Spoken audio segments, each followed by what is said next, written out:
எம்ஜிஆர் நடிகராக இருந்த காலகட்டத்தில் அவருக்காக ஒரு கதையை தயாரித்தவர் தூயவன்.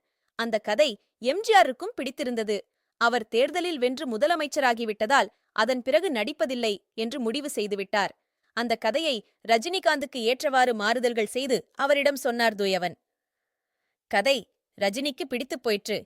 பண விஷயம் பற்றி எந்த ஒரு நிபந்தனையும் விதிக்காமல் உடனே கால்ஷீட் கொடுத்தார் ரஜினி.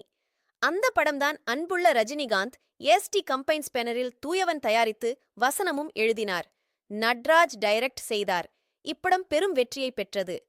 படத்தில் வரும் கடவுள் உள்ளமே கருணை இல்லமே என்ற பாடலை லதா ரஜினிகாந்த் பாடினார்.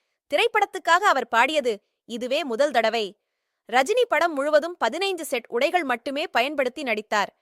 தனக்கென தனி மேக்கப் மேன் என்று யாரையும் வைத்துக் கொள்ளவில்லை. தயாரிப்பாளருக்கு அதிக செலவு வராமல் பார்த்துக் கொண்டார் ரஜினி.